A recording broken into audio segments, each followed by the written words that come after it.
Thomas the Colonel. Good morning, Ms. Lim. Good How you morning. doing? We got people remotely coming in. The Colonel, we never know where he might be. I still think, well, I shouldn't say this, but I still think he's working for the government and he's on some sort of COVID assignment. But I think I just ruined his secrecy there. But anyway, thanks, Colonel, for tuning in from where you are. We appreciate that.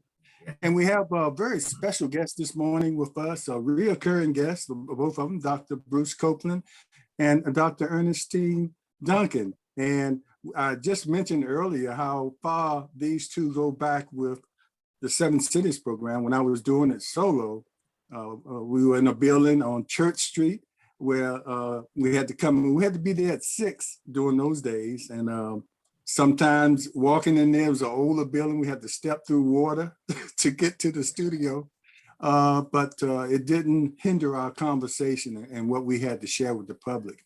And at another location on Virginia Beach Boulevard, the two of them were frequent guests there as well. And with the new format we have here, Portsmouth Coffee Talk, they have been guests. So, and they have never said no. And we really appreciate that because the conversations we have with them and the knowledge that they share with us is so important to our communities and the whole city and the Hampton Roads and the country. It's a conversation that we really need to always talk about. So we're going to talk about crime, root causes, and workable solutions, something that should be a continuous conversation. So I want to say welcome to Dr. Copeland and Dr. Duncan. Thank you. Good morning. Good morning. Good morning. And I guess we can start out. I guess I can give each one of you an opportunity to briefly, talk, say something about crime from, Dr. Copeland, your specialty is social work. As a matter of fact, you say you are coordinator of social work for the Hampton Public Schools and an adjunct professor at Norfolk State University. I guess that's in the School of Social Work. Am I correct? That is correct. Okay. And Dr. Duncan, of course, is a former practicing clinician, sociologist. No, not sociologist. Psychologist. Psychologist. Thank you, Yes. really. And a professor of psychology at the Norfolk State University. And I guess we just want to get briefly starting off, the crime and in our communities and some of the root causes coming from Dr. Copeland, coming from a social work perspective, and you've had certain professional ideas or opinions on where you feel like the root causes are. So start us off briefly with some of your thoughts on that. Hey, but Dr. Copeland, before you start, I need to give the disclaimer to the folks out there in the world that the views stated on this program are those of the host and the guests and not of the radio show at large. Thanks. Go ahead, continue. Thank you, Colonel. Okay, I think I would be remiss if I didn't say that that part of what is occurring, I think, in the city of Portsmouth, which is my place of birth, my home, in that regard, has to do with a historic legacy of poverty, oppression, and injustice that can never be denied. We always have to look at our present condition in that context, where I think that sometimes people struggle with some of the professional ideals that I might have regarding this, is that I often look at what is the situation today and what do we have control over. So I think it's always a good place to start when we talk about racism and slavery and those types of things. But what I find is that people get stuck there and they can't go further. They can never arrive at a place where solutions are being discussed, everyday matters over which we have control, what we can do to better the condition for our communities. They never ever get to that point. It just becomes a whole lesson about history, a whole lesson about slavery, and it's almost like a default position on every issue that confronts us. And I don't really see how we'll be able to move forward until we look at some of the variables over which we have control. I think that in 2022, one of those things that we have control over, and I think one of the overarching variables that influence the increase and rise in crime that we see in our community has to do with the family. The structure, the breakdown in that structure has significant consequences for the children who are reared in environments where that structure is not supportive of their development and their growth. In particular, I think one of the big issues that is affecting our community, and I know this may not set well with some people, especially people who have an issue with gender roles and that sort of thing, but it's the whole ideal of matriarchy, in that a lot of our families who currently exist in poverty are families that are headed by single women. I don't think that does a great deal of good for the community as a whole. Now, that's not to diminish, I should say, the importance of women in the African-American family, because we do know that when men weren't able to be there as a consequence of slavery in this country, women had to step up and be all things to all people in many ways. But in a very supportive structure of a family, and where that family contributes in a positive way to the development of that child, they need to have both parents, strong mother, strong father, in the development and the growth of that child. And I think what we'll find is that when it comes to crime in our community, there's a certain demographic profile that can be easily described when you look at each case. If we look at some of the crime that has happened in Portsmouth, some of the murders, you can bring those groups of people involved together, and then you can identify the similarities in that population of people. Again, many of them are coming from family situations that are not supportive of their growth and development. I don't think that most children are born with significant mental health concerns. They become disturbed once they are born, and how we treat them results in what will result in what we see. For an example, trauma, abuse, and neglect, I think, is at the core of the dysfunction that we see in young people when it comes to aggression, when it comes to crime, when it comes to violence. Once you get those children in a setting where you can begin to unpack the roots of their experience, it all leads down a road of most of them, if not all of them, haven't had a significant experience in that regard, as it relates to abuse, trauma, and neglect. Children who have supportive structures at home, who are not abused, neglected, and traumatized, typically are not involved in the kind of crime that we see on the street. So I think in order for us to be able to solve this concern in our community, a couple things we might need to do. One of them I suggest is that you assemble subject matter experts. And I think where we're going wrong is that we're looking for a government fix to a problem that has its roots in family structure and our values that we have. And we're looking to people who have no prerequisite training on how to address the problem.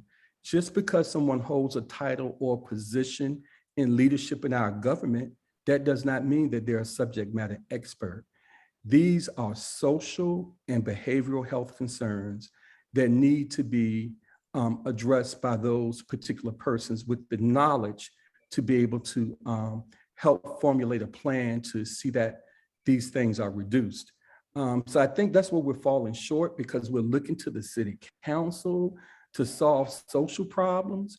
And you don't have to have a background in social or behavioral science to be on city council.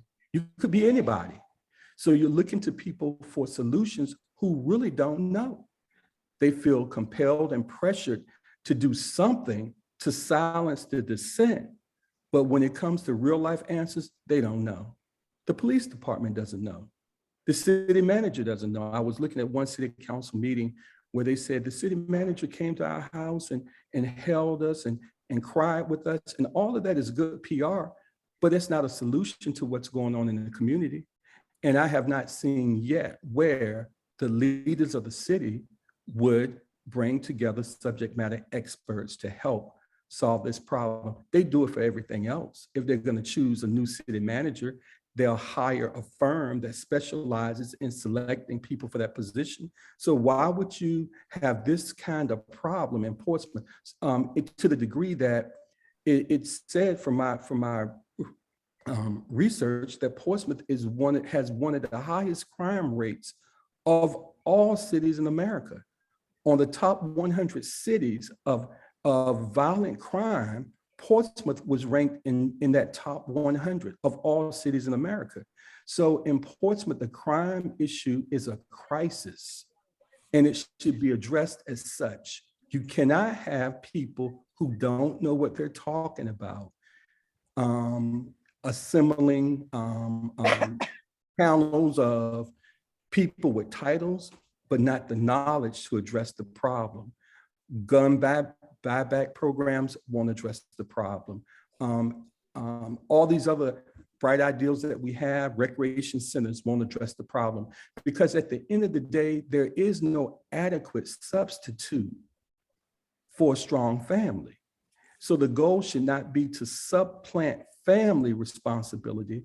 It should be to enhance the family. So all these programs that we have, ideas about recreation programs, after school programs, I don't want to diminish them. We should have those programs, but they're programs that are supposed to enhance, not supplant.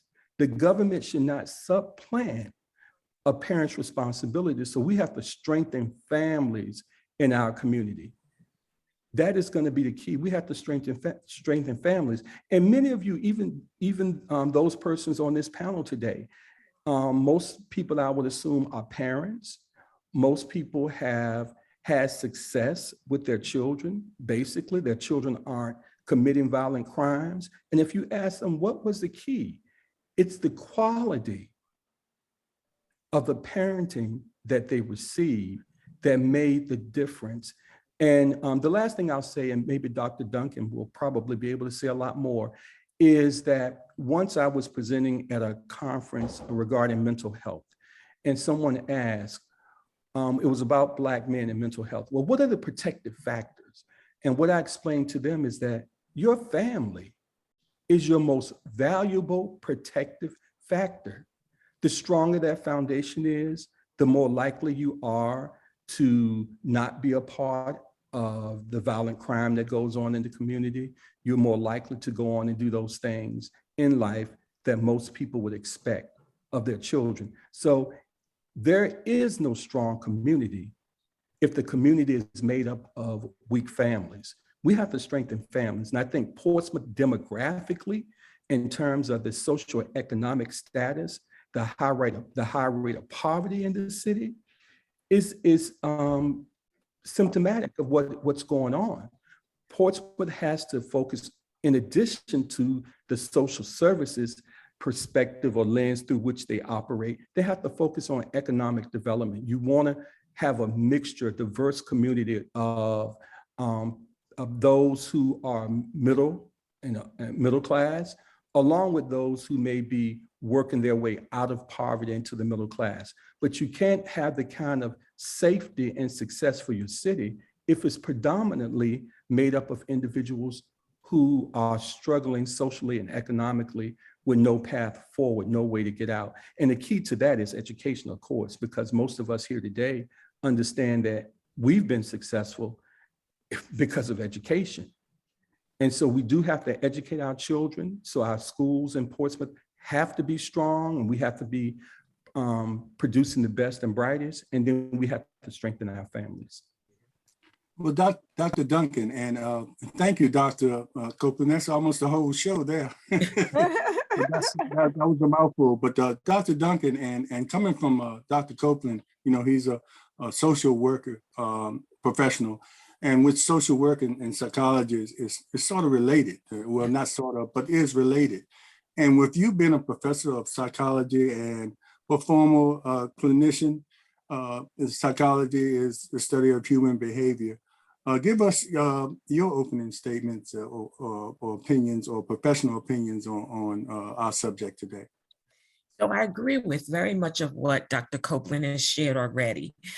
We tend to look at things either from the micro level, more individualistic, or the macro level. And clearly his resolution, his recommendations for what would help with crime, specifically in Portsmouth, are at the macro level. Looking at the individual level, though, I think that it's important for us to understand that what is happening in Portsmouth is really consistent with what we see happening across the nation, what we see happening across the world.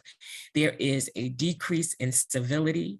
There is lack of respect for life. And so the implications of what happens is that people sometimes feel that they're in a downward spiral. For every person that I would agree, education is the key and can make the difference. I have encountered students year after year who have so many competing demands with trying to get their education. Staying in school is not a priority for them. Getting a good education is not a priority. I'm not going to say it's not important, but for many of them, there are very real life situations that get in the way of them being able to strengthen families, empower themselves as individuals. And when we look then at the consequences of what happens in communities where people are fractured, families are not strong, we see that there are social and economic issues that come about as a result of that. And so people don't have jobs, people don't have housing, people don't have transportation. And ultimately, those things will have an impact on a person's mental status. Most usually what we see is depression and anxiety. However, I do think it's important for us to note that people of color, specifically Black, African Americans, we really tend to have a lot of resilience. We're able to combat all of these societal ills, the poverty, those things that impact us. The break, the disconnect is in getting the types of supports and services that would give us a level playing field. We don't have access to the kinds of supports. And what I would add to Dr. Copeland's recommendations is that what we've got to get to a place where people care. And too often, there is a very individualistic, westernized approach that if I have mine, you've got yours to get. That's right. And we don't have the village mentality. We don't have the mentality of lending a hand, and rather we are separate into ourselves. And as people of the diaspora, that is not our cultural orientation.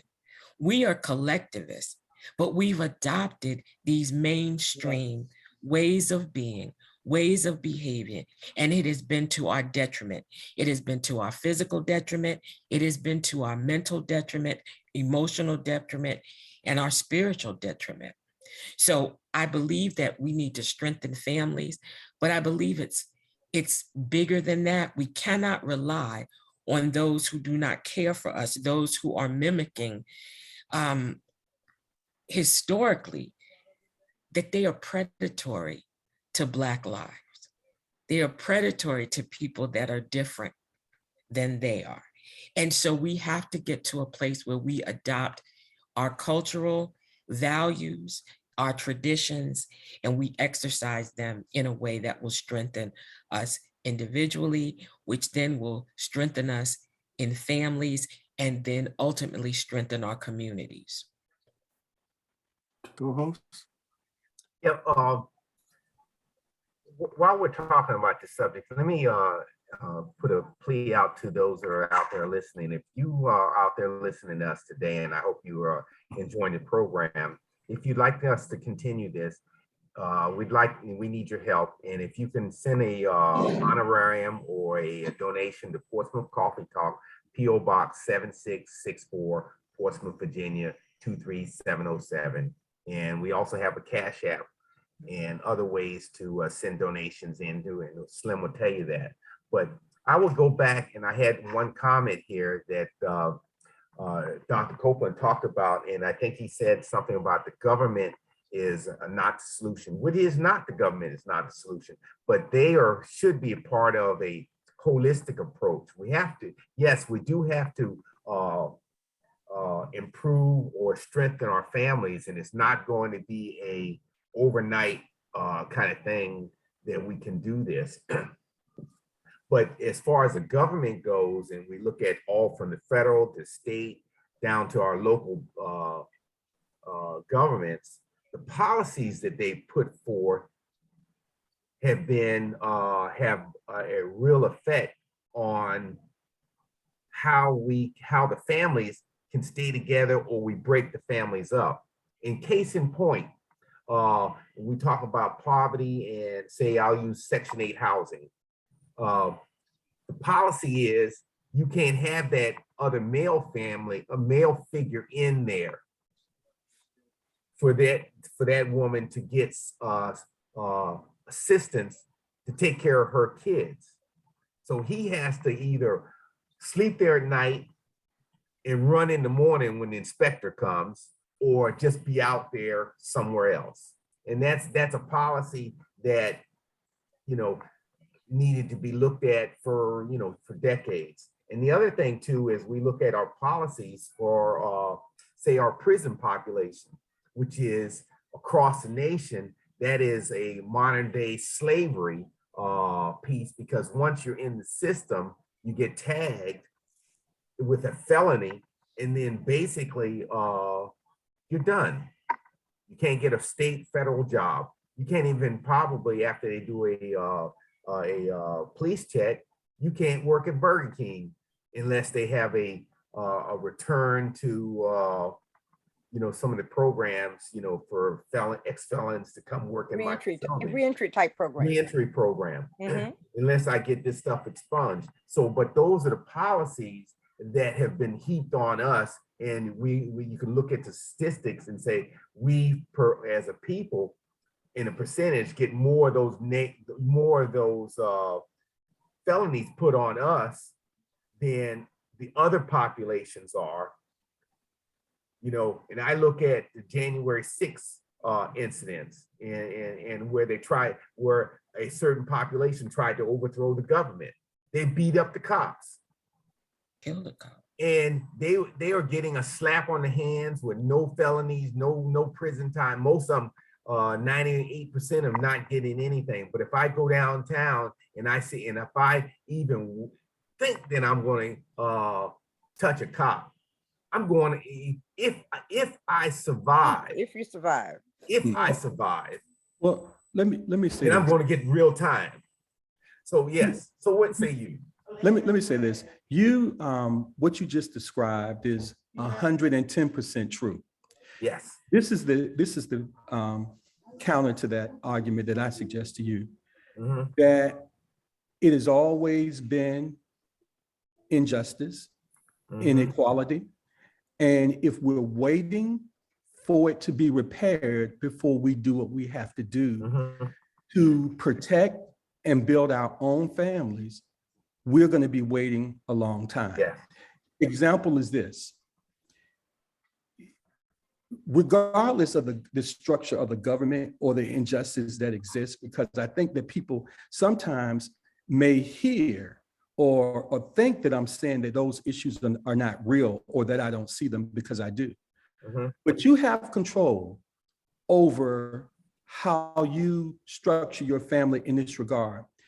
If this individual has 5 children by 5 different women, Right. he is a father, but how can he give to each one of those children in 5 different places what they need to grow and to develop? The presence of a father in the life of a child is understated. It is extremely significant, especially as it relates to African American boys.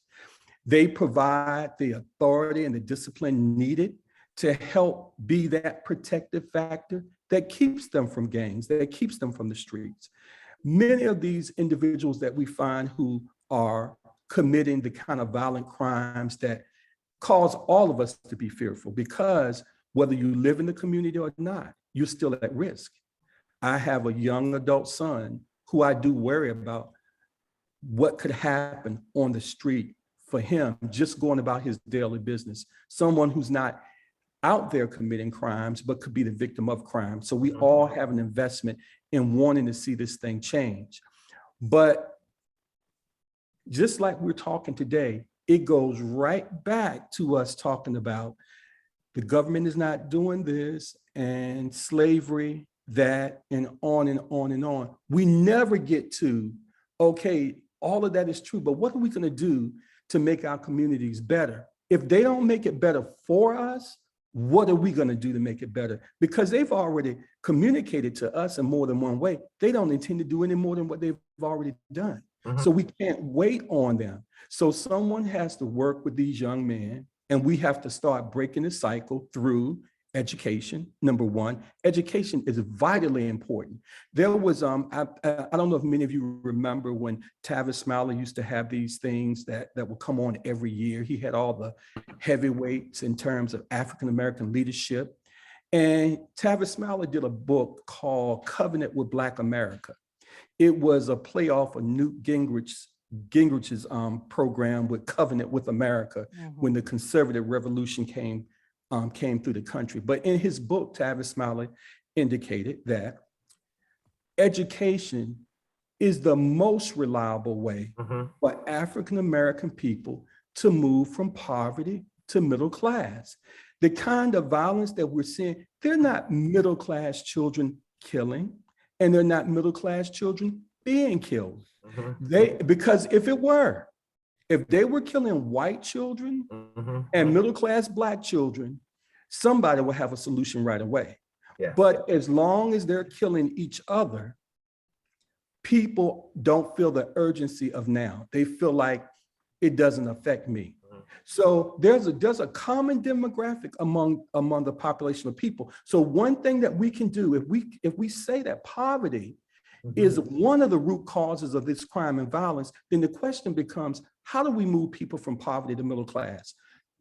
One, wait for the government to move them, or two, ensure that our children are educated so that they can move on their own. Many of us listening in on this call, some of us maybe on this panel, I know I can say for myself, I was not born into middle class, and education put me there. So what we need to do that is reliable, is more reliable than going to 7-Eleven and playing the lottery ticket and hoping that you'll get rich. You may not get rich, but you will be able to get out of Section 8 housing if you have a proper education. And if you continue to have children unmarried, multiple partners, you continue to perpetuate that generational cycle of poverty. And the only way to break that is through your education. So I think we need to focus in on what we actually have control over. Now, I'm not neglecting the macro work that needs to be done. We need to continue to be activists. We need to continue to challenge our government officials at every level to do what they should be doing to support our communities. But if we are a family, a village of African-American families, and we're sitting around the kitchen table, just us, without white people listening in, and we're talking to us as though we were in our own kitchen talking to our own family members, we got to hold them accountable. We got to hold each other accountable. And holding each other accountable is helpful. But if we continue to see ourselves as victims and not survivors, and better than surviving, your goal should be to thrive. because surviving just means I got through it. That's okay. It's better than being a victim, but I want to see people thrive, and we cannot thrive if we don't improve our education and our economic situation. Yeah, Dr. Copeland, I think Colonel, the Colonel, transition- before you go, let's make the transition. Yes. We have 1 minute before 7, and we have to leave the radio station, but we will continue on Facebook Live. So we want to thank all the listeners so far on WGPL 1350 AM on your dial. And if you want to continue to watch or listen to this intriguing conversation or important conversation, you can go to Leah's Facebook page, personal Facebook page, and stay with us. Go ahead, Colonel. Just wanted to make that transition. Yes, and Dr. Copeland, when I was saying, just it needs to have a holistic response, and the government is just a piece of it. And you hit something when you talked about that father with 5 kids with 4 different women. We have to look at the in the root cause, in the definition, what is a father versus a sperm donor. And you can have a lot of kids out here by all these different, but you're really not a father. And you have to look at the difference. I'm a sperm donor, or you know what I mean? Well, you see where I'm going. I mean, you got to be realistic. Who can be a good father with so many children in multiple places? What children need to grow and to develop and to be nurtured requires someone to give it their full attention. And when we say the definition of a father, I know a little bit about that. And it's 3 things that define what father involvement looks like. It's engagement, accessibility, and responsibility. Those 3 factors. Can you be engaged with your children if they're not there with you? Hardly ever.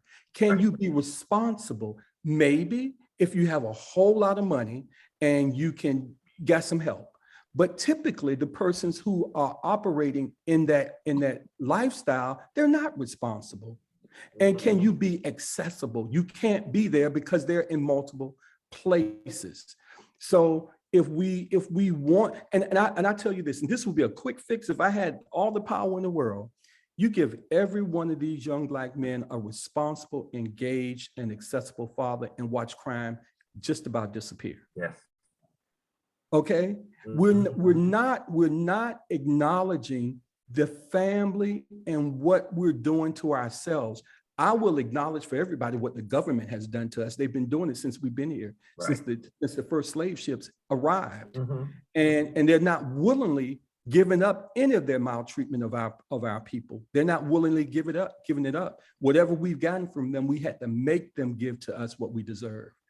But while we're waiting on them to do all that we are owed, to give us everything that we're owed for the mistreatment that we've suffered, what can we do as a community, as a local community? What can we do in Portsmouth?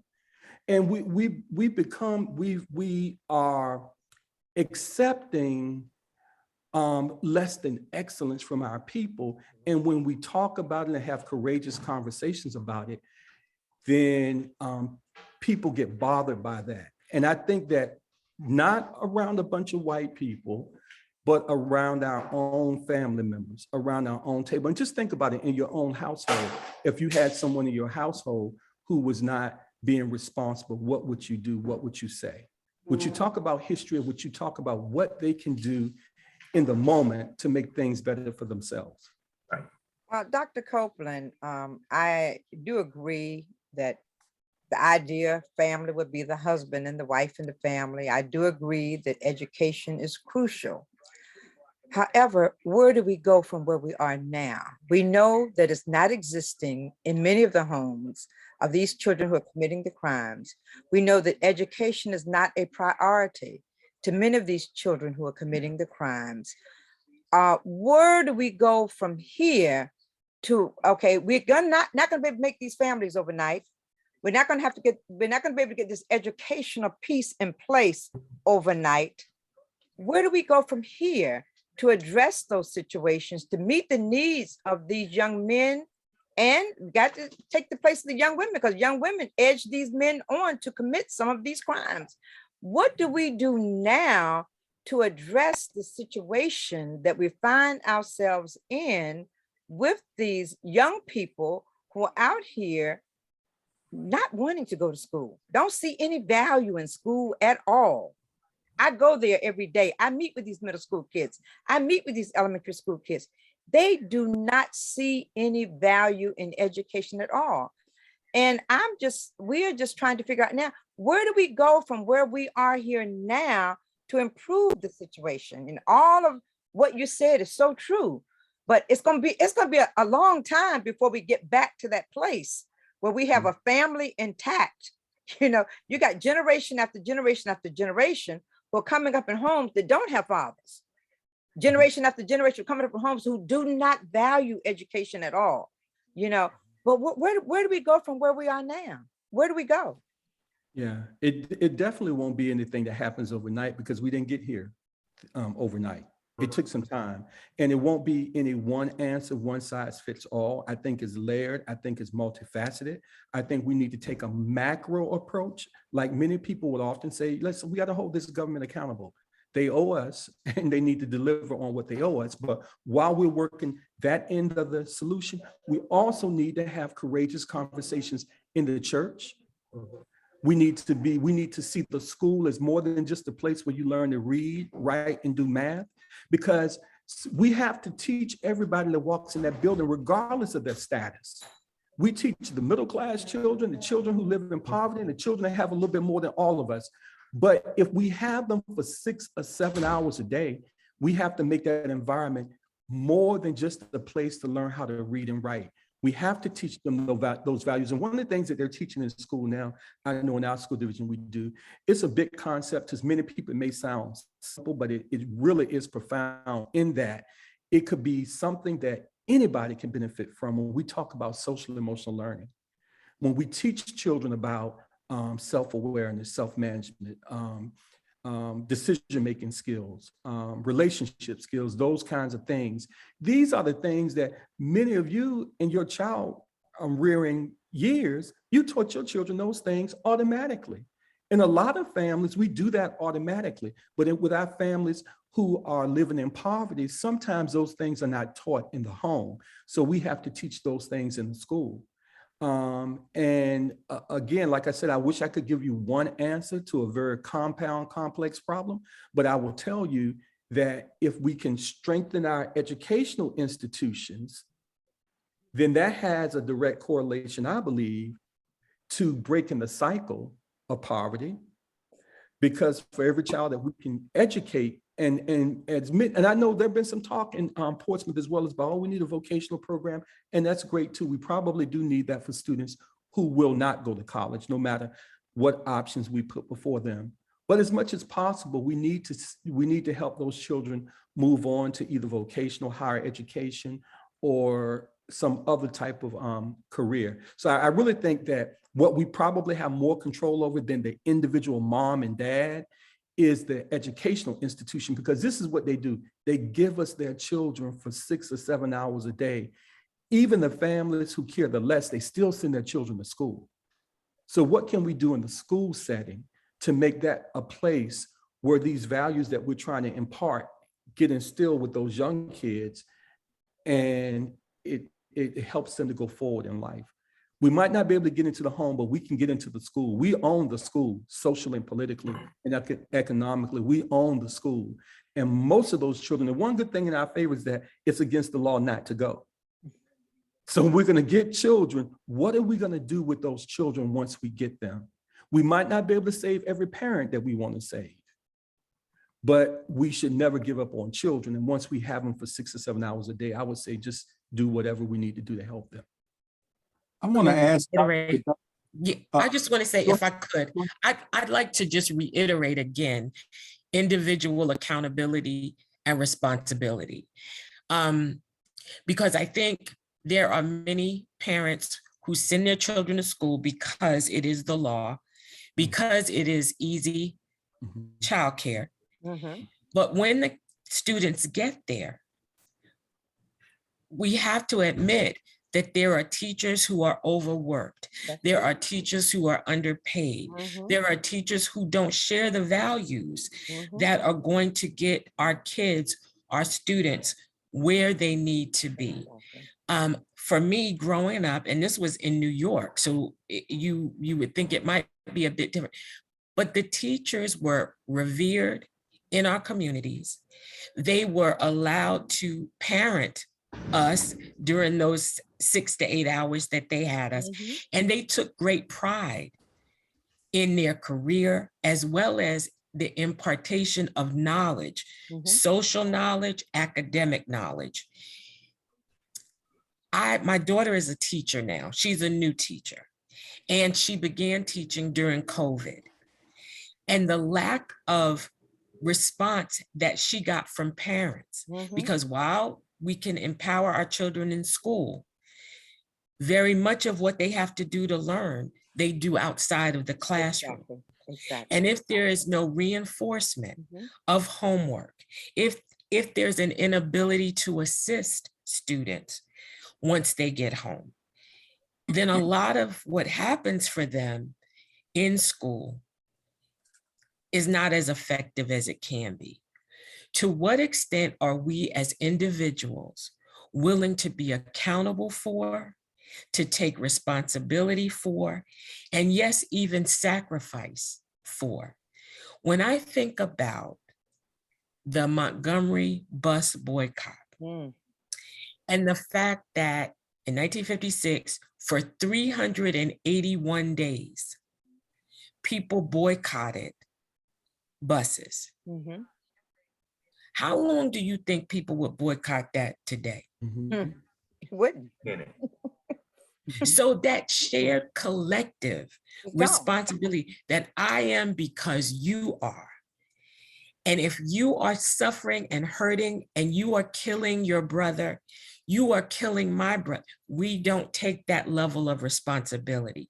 So for me, a critical layer in this complex problem is trying to get us to empower ourselves individually. Yesterday in service, Pastor Merida said, you can't legalize morality.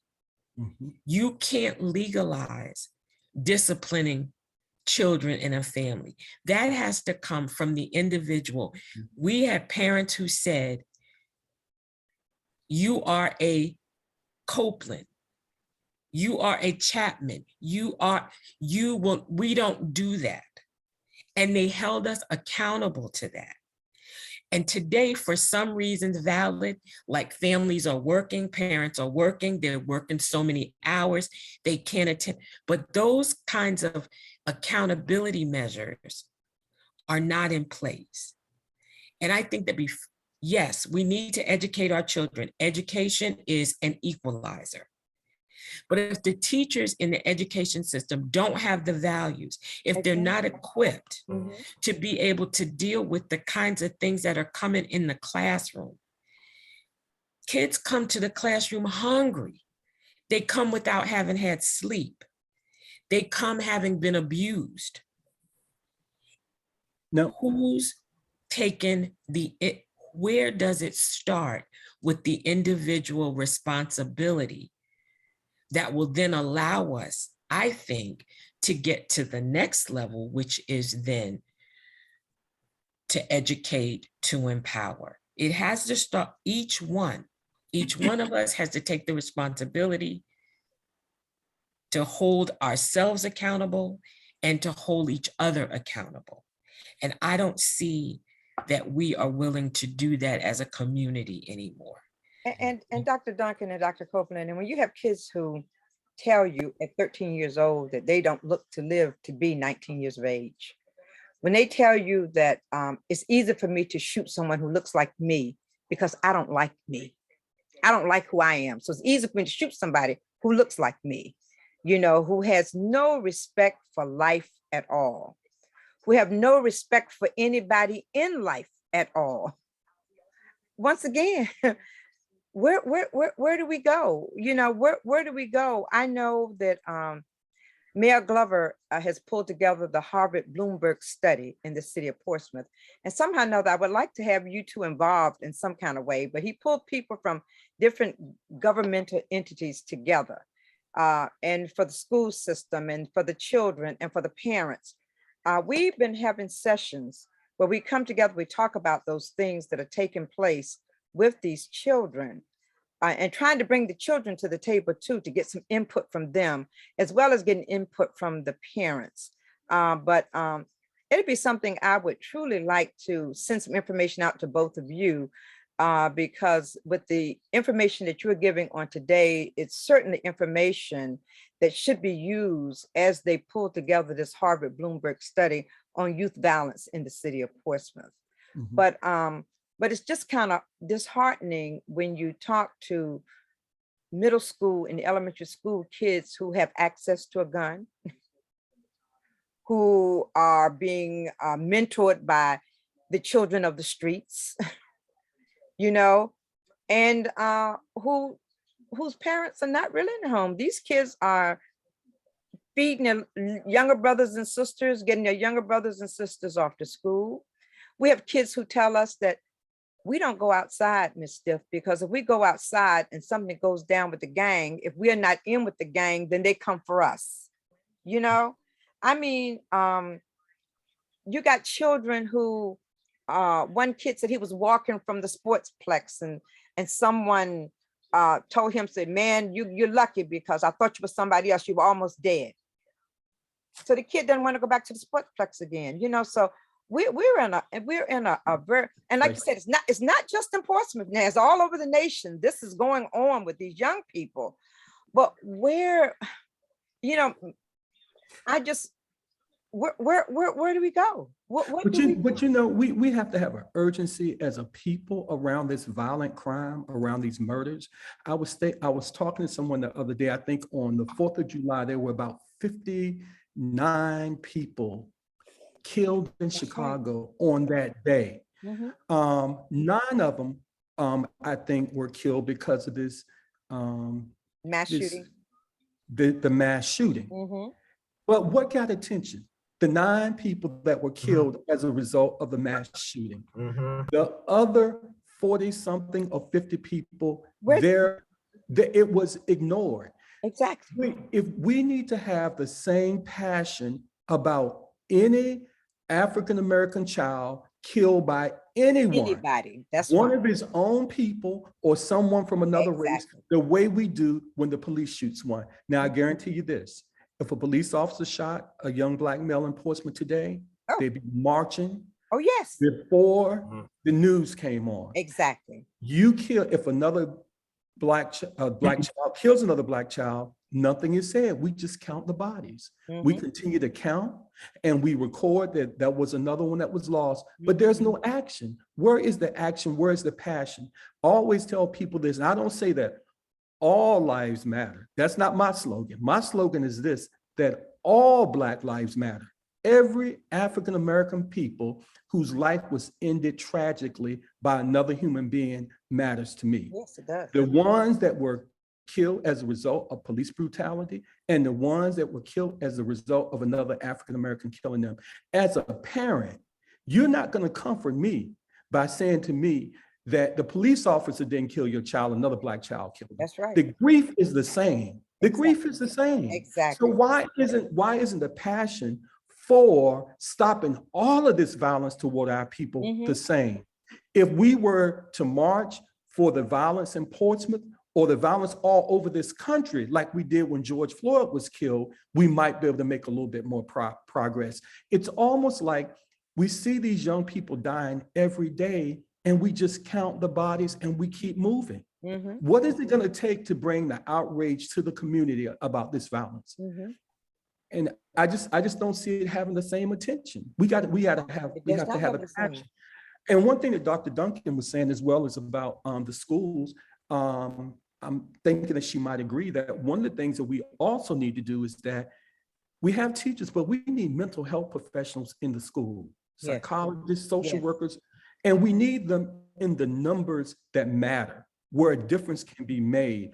I know I've been in some situations where a social worker is assigned to 3, 4, 5 schools. They can't make a difference in that regard. Or a psychologist is assigned to 3, 4, 5 schools. They can't make a difference. Children should not have to go very far to get the mental health services that they need. We can identify those children as early as kindergarten. We have children coming to kindergarten with behavioral concerns. Now, I will tell you this, these critical years of birth to age 5, when we get that child in kindergarten, a person who has spent 5 years with that child can do more damage than we can undo in a lifetime. That's true. That's true. So and by the time these murders come to our attention, a 13-year-old has shot and killed somebody, an 18-year-old has shot and killed somebody, the damage and the trauma that that person has suffered, that was done way before they ever came on our radar for the crime. So really, we're getting them too late. We don't want to get them after the crime has occurred. What are we doing for students who are in kindergarten with behavior problems, who've been traumatized, abused, and neglected, not nurtured in the home? That's true. Where are the counseling professionals in the school that can make a difference in that child's life when nobody else can? The research tells us that if children don't get their mental health needs met in school, they typically won't get them met at all. Exactly. Exactly. They won't get them met. They should not have to go to a clinic down the street. Many of them don't have transportation. They can't afford the copay. Some parents won't bring them there and they know they need it. So why can't they get those services right in school? So we really need to make that an emphasis, I think, in Portsmouth. I think the city council and the school board should come up with some plan to increase the number of counseling professionals in the school buildings and decrease the number of security officers in the school building. We need less security and we need more counseling in our schools. Agree. Dr. Duncan and Dr. Copeland and Leah, and I really hope that the group that you're involved with involve our guests, because our guests as professionals are missing important element of a group that you're part of. And you know, if we're going to have workable solutions with this group, and it's one of those things that Portsmouth does with groups and studies, that they end up putting them on the shelf. And I hope, unless we have professionals involved in the group, along with the people that are already assigned to that group, it's going to be one of those studies that don't go anywhere. And as I look at the way and it's good to have the recess walks by the police. It's good to have the panels that we recently had, only involving law enforcement, who usually come after the fact. And this is no slight on them. That's their job, but not to have people that study human behavior involved. And, you know, and we have, just like the show today, we're talking about root causes, but we're also suggesting workable solutions. We're not just blowing smoke. We're giving out working solutions that probably can be put into the school system, like Dr. Copeland said, and some of the things that Dr. Duncan said, how we have to wake up the people. You know, if we had a show that showed some craziness, we probably would have people watching off the roof. I mean, through the roof. You know, we would have about 300. We have 1,000 people watching because of the drama and the craziness. But when you talk about solutions that might be long-term help for the city of Portsmouth specifically, you know, we just can't get the attention of the people, and we need to really do that. And hopefully we can continue to have shows like this, and the city, when they have panels, involve professionals that deal with this kind of situation every day. You know, just invite them. They will show up. Just like every time we invite our guests here, they always here to share the knowledge that they have and the information they have, because it's important to them, you know, to make sure as many people. They're building a casino in Portsmouth, and I assure you that they hired engineers to build that structure. Oh, you know they did. They didn't just hire. If you don't have the prerequisite knowledge, skills, and abilities, that's right. All you're bringing to the table is your opinion and some feel-good ideals. And everything that the government does in Portsmouth if they don't have the expertise themselves, hire the people. Well, you really don't have to hire everybody. Some people will volunteer if it's for the good of the community, but you have to assemble, I should say, people with the knowledge, that the subject matter expertise to help you find solutions to the problem. You just cannot get all of these people, the Reverend so-and-so and the self-ordained community activists. Activism, just because you have a spirited mind and you like to stand up for people, doesn't mean that you understand human behavior. Exactly. That you understand child development in psychology. Mhm. So you have to hire those, or assemble, I should say, those experts to help you in that process. You know, one of the things you talked about, and this is a longitudinal or a kind of problem that's going to take decades to fix. Yes. And but with saying that is our politicians think about the next election cycle. Mhm. And so it's a 2 to 4 year cycle, and they'll throw something out and say, I addressed it, didn't fix it, but we're addressing it.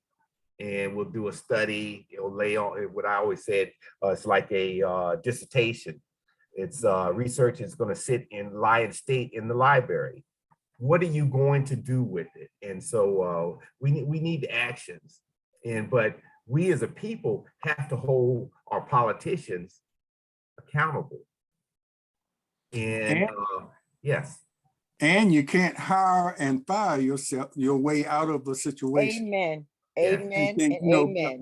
after a year, say, well, it's not working, let's hire and bring somebody else in. I mean, that happens all the time, but in our situation in the city of Portsmouth, You can't trying get to hire, stability. You can't Yeah. get stability if it happens every other day. That's I'm right. sorry, go ahead. Go You ahead, can't- Dr. Copeland. You can't have stability in your government if this happens every other day. It's like Right. you take your top ranking officials and you fire and you Yeah. hire and you fire and Fire you and you hire. hire. Right. You have to, you can't get stability that way. And you also lose trust. You lose Exactly. trust. Exactly. And then you don't attract talent to your city because people who follow you say, well, I don't want to go Who there wanna because I take a don't know if chance? I'll last. Who want to take Yeah. a chance? You don't want to take a Right. chance to come. Right, right. So, And you know, the dysfunction is from the top down. It is. Really. The majority people, if you believe in a humanistic perspective, you believe that people are basically good. People are really, really basically good. The vast majority of African-American people and families are stable, loving, and supportive. We are law-abiding citizens. We're probably more law-abiding than any other race. Mhm. You know, if you want to know the truth. But a small group, a small element among us can do tremendous damage and make it hard for so many people. Exactly. So on the surface, you would think, oh, you know, people in Portsmouth, no, the majority of people in Portsmouth are wonderful people, are law-abiding, they love their community, they give to their community. That's the majority. It's a small element, but that element can do a lot of damage to Exactly. be able to help them. And the image of the city is going to continue to be tainted until we get it together at the government level. And I can't see how any of them will be discussing how we're going to help kids. They can't even get along. Exactly. They're doing everything. What an example. They're What doing an everything. example. Right. They got to get along so that we can they can come together and help others in the city. The bad thing about it, panel, is they don't think they're doing anything wrong. And when you have people that really believe that they are right and not doing anything wrong, and the majority of the citizens feel another way, but they feel like, well, we know better. And we've heard that before, how politicians get to a point where they know better than the people that elected them. And that's what we are experiencing here in the city of Portsmouth. You have people out here trying to talk to them, telling them what they are looking for and what they need, trying to hold them accountable. And they're steadfast in feeling that they're correct in what they're doing and not even bending or wavering in any kind of way. And you have people crying out. You have families. You have crying out in a lot of different ways. You have kids acting out you know, and we're not paying attention to that. And I know it must be hard for people like our guests to watch this, knowing how human behavior works, knowing that some of these actions by some of their children are them crying out. They're looking for fathers. They're looking for leadership in their home. They want to be told what to do. But, you know, where is their stability out there in the streets? They look, just like Dr. Copeland just said, they look at our leadership, which is broadcast every 2 weeks, and see us acting like a fool. And so what are they to do? Yeah. You know, the term lead by example, you know, that's always been true. And we're not seeing that. And it's part of the root of the problem, like we're talking about, is our leadership. And I have to say that, you know, and, you know, if they don't see it, maybe they will in November. Because if we act with individual responsibility, we will vote and we will make a change. But there are so many of us who don't feel like it makes a difference, and we won't. And we'll get what we get. And that's why I harp on the individual responsibility. It starts with one. We've got to do that. Yeah, especially when you see no civility, no respect among the leadership. No, they can't even have conversation. That's the sad part about it. They're in factions. And if you don't agree with my faction, we're not going to look at anything that you bring to the table because it's not what my faction brings to the table. And it just puts us in a bad place in the city. Well, I have to say this too, and it goes kind of beyond our council. We have other leaders that can't even sit in the same room together. Exactly. And, you know, we're focusing on the council, but we have leaders throughout our city, in our communities, that need to put whatever personal things they have aside and look at the big picture, how people are suffering. Dr. Copeland talked about, you know, we don't rise up when we killing each other. Exactly. But let a police shoot someone, and that's bad within itself. But that's on the news for 5 days. We shoot one another. That's on the news today, and it's going tomorrow because it's on one news cycle. It doesn't even make 2 news cycles. Doesn't even make two news cycles. So it's important that we have these conversations. But when you have these conversations, make sure you have workable solutions. Make sure when you go before city council and you complain about something, have a solution, have something if they will listen to you. But we all need to be thinking about what can be done and not what's being done by the government. You know, we're always blaming the government, like back in the 70s, the man. It was the man's fault, you know. In some instances, it might have been, but we still had the power within ourselves to rise above all of that. So, well, you know, as a clinical social worker as well, you know, when I've seen clients, we talk about the locus of control, whether you believe it's internal or external, and I believe that people are healthier when they believe that the locus of control is internal, that you have control over your actions, your decisions, and you can make things happen positively for you. Also, I think it's a mistake when we foster dependency instead of empowering people. Right. We cannot continue to give with no expectation that we see a change in behavior. Because someone will come up with an idea, we need to give this out, we need to give this away. But what we're giving, is it making a difference really? Or is it just a temporary solution to a major problem? I would like to give them some ideas about how we can parent children a little bit better. Because parenting and how we parent our children is the most important job that we'll ever have. And it requires the least amount of formal training. Anybody can be a parent. Anybody. So where do you go if you want to be a good parent? Where can you go to get information about how I can be the best that I can be for my child? Because there are probably a lot of people out there who want to do better, but just don't know how. And is there any resources offered through the city? Are there any resources offered in the schools? Do we go out into communities and we talk about how discipline is supposed to look?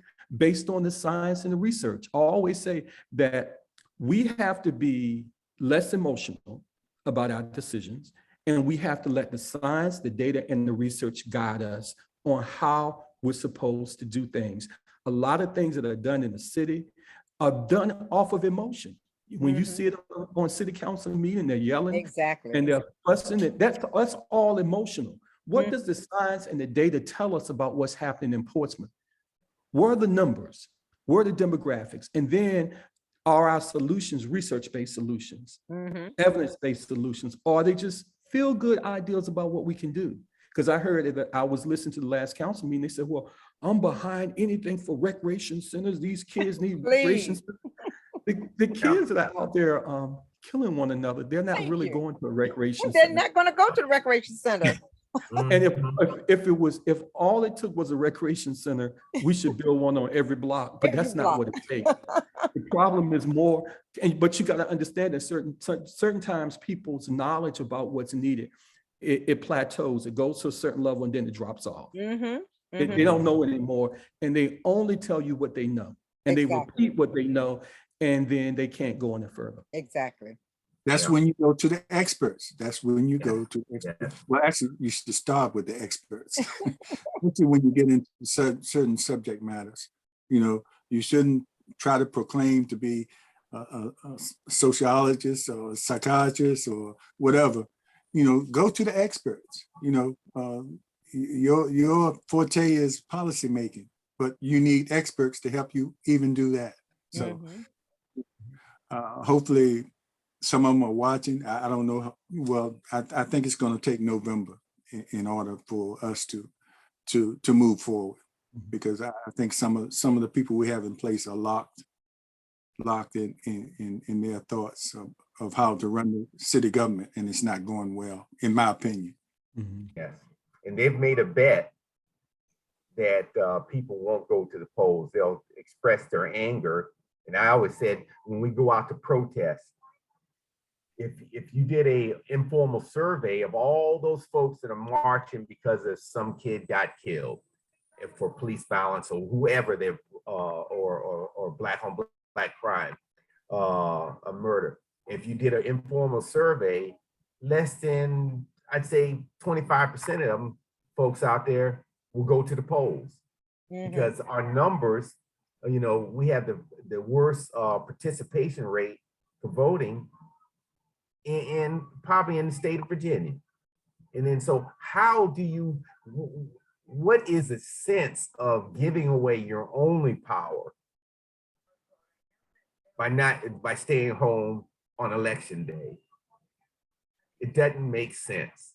People that died, fought and died for you to have that right to vote, and we stay home. We stayed home, and that's why you have a Confederate governor, you have a Confederate lieutenant governor, and now attorney general, and all up and down the thing, you have all these Confederates and I use the word Confederates because they represent the new Confederacy and everything that the old Confederacy of breaking up the country, racism, sexism, the whole thing, whole gamut. And we put them in office because if you didn't vote, you voted for them by not voting.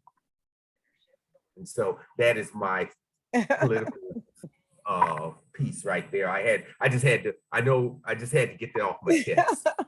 Hey, So, Dr. Copeland, before we winding down, but before we do, you know, in the city of Hampton, you're a coordinator for social work in the Hampton schools, and you have a staff and workers.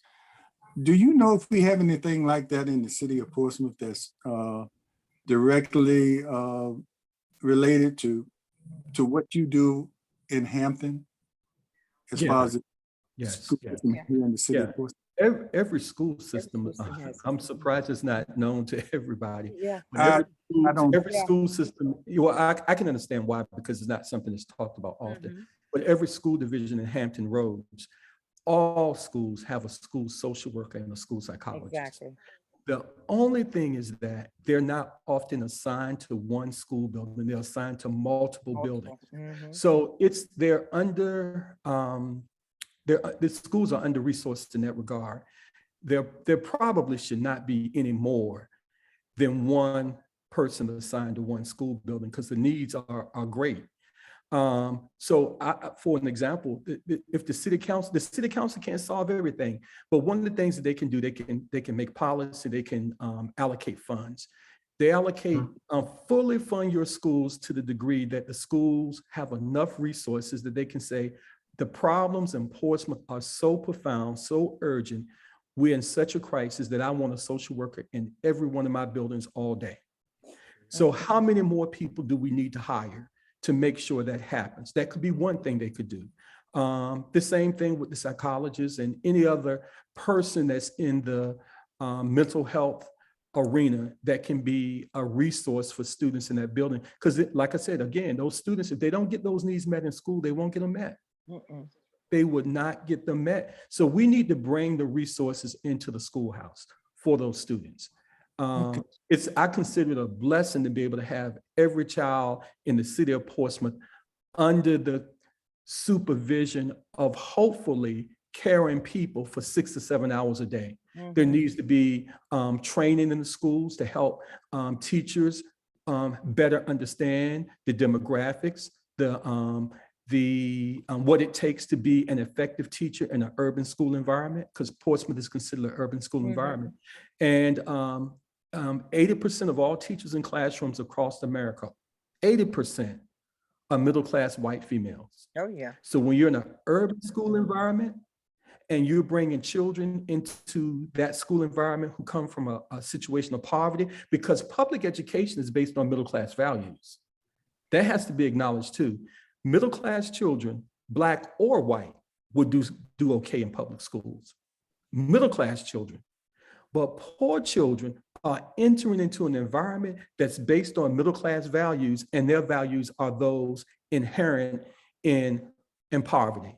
So it's a disconnect right there. So we need to bridge that gap, and we need to make sure that the schools are intentional about making sure that the needs of those students are met.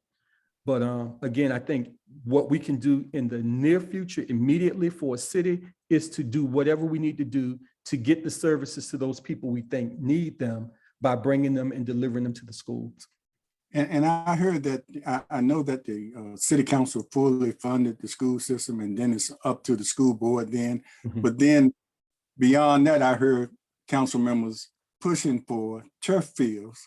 You know, once they fund the schools, then it's up to the schools to spend it. But then I heard them talking about publicly putting turf on all our high school fields, but I don't hear them talking about, well, how much money do we need? Just like you said, Dr. Copeland, what do we need to put more clinicians, professionals in our schools as workable solutions, to say. And it's all perception from us as the public. We see what we see. And, you know, that's all we know. So if anything is going on in the background, Leah, about what's going on in the schools, there's some good suggestions. we don't know. There's some good suggestions. Yeah. I know Dr. Copeland, you know, what he does in Hampton, but I don't know what happens here in the city of Portsmouth, you know, and that's unfortunate. And I'm Joe B. Public. Well, you know, it's about priorities. You can look at clinicians and social workers in the school, or do you talk about turf fields? So that tells you your understanding of what's going on. That sums it up. So, Okay, I guess we'll wind down now. We really appreciate the conversation. I knew we were going to go a little past an hour, but you know, that's because of the importance of the subject matter we're dealing with here.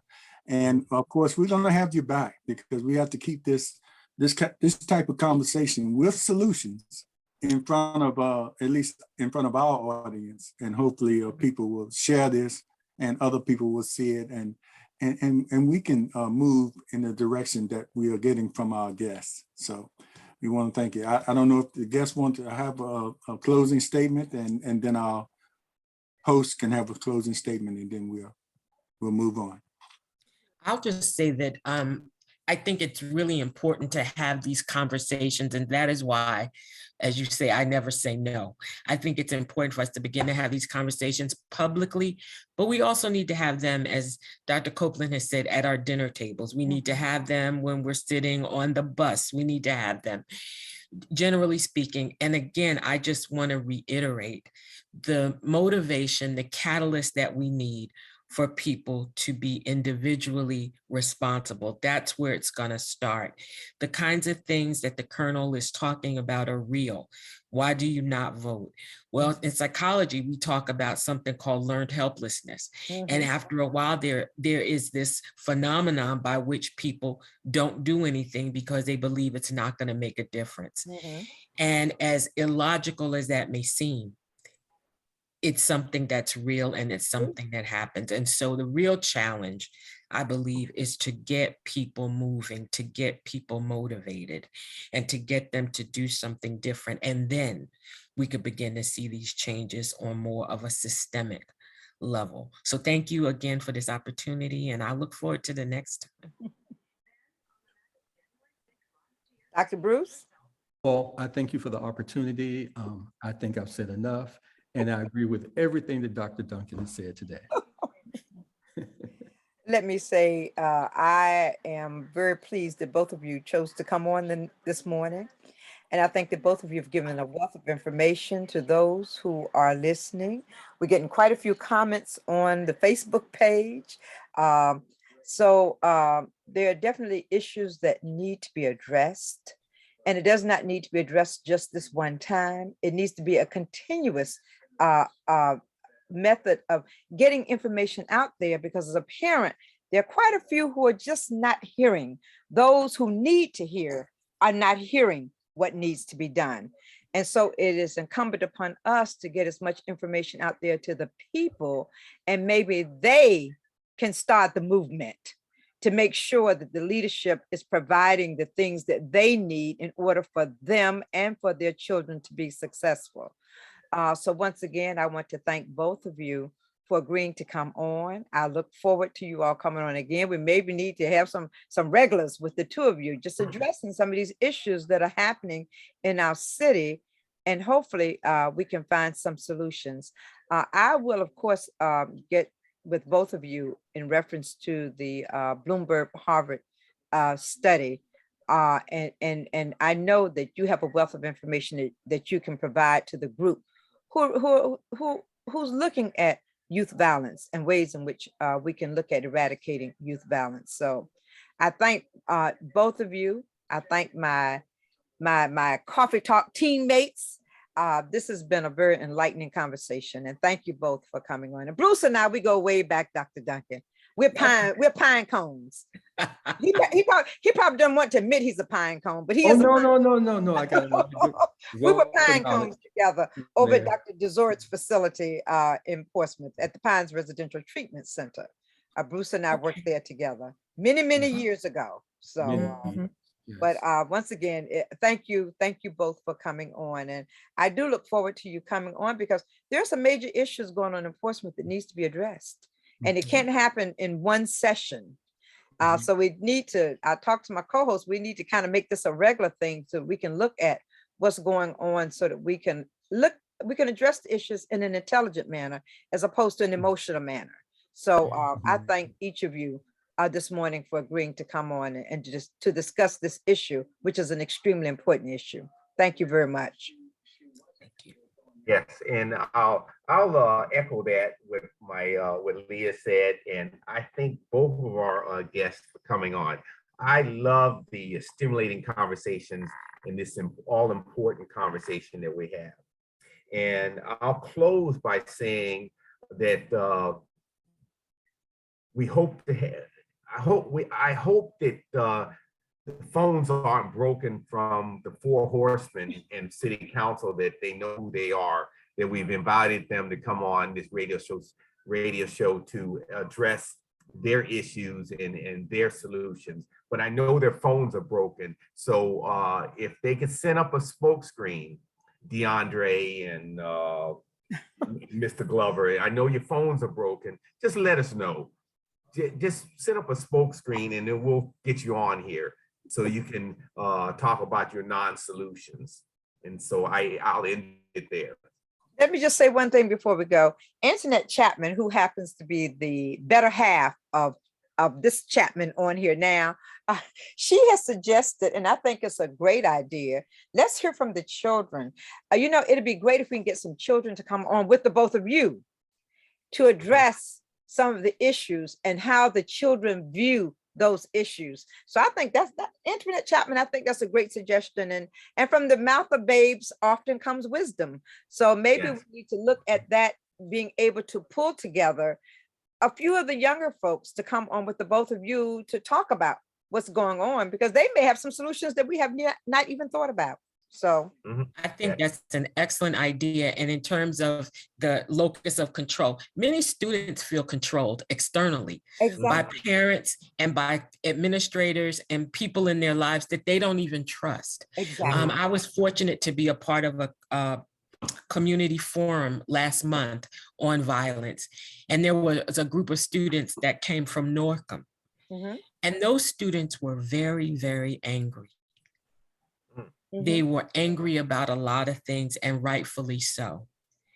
But had they not been invited by their teacher to participate in this forum, who would have heard their voices? So I Exactly. think it's a great idea. Exactly. Great idea. Yeah, I think it's a great idea to have the children on, but I think also to have their parents with them, because sometimes in situations like that, the parents don't really know how their children feel until they are in a situation like that. Mhm. You know, they'll sit right beside them and the kid starts talking and say, wow, I never knew that, because they never took time to sit down and listen to their own children. That's And right. might be one of the root of the problems. But I want to say to all you Norfolk State Spartans up there, for real, the maroon and steel. Okay. All right. All right. Postman Coffee Talk is here for our voice. Our future. Oh, In did I our talk future. about our community? And our future. Yeah, that's right. The Colonel is not home, and his cup is home. And Yeah. and a special thanks to you, Dr. Copeland, for coming on. Even though you're not at home, but you're out enjoying yourself, but you still feel like this was important enough for you to participate, and as well as you, Dr. Duncan. We really appreciate you, and we will work on something that can be a regular thing, that because we need to keep this conversation out in front of the people. Yes. I got a quick question. With solutions. I got a quick question. Jacqueline Kendall put on here the blue bears. Have you ever seen a blue bear before? Where did you get these blue bears before, huh? Oh, I think she I went to know, St. I know. I'm messing with her Oh, now. The blue okay. bears. Who ever heard of a blue bear? Evidently they were saying, oh, they had blue bears. I don't know what they were smoking. Mm. All right, everybody. Thank you. We really Have a great appreciate it. day. All right. All Thanks, right. Have a everybody. great day. Blessed All right. and wonderful day, each of you. You too. Thank you. All right. And have a safe trip back whenever you come back. Yeah. I think I'm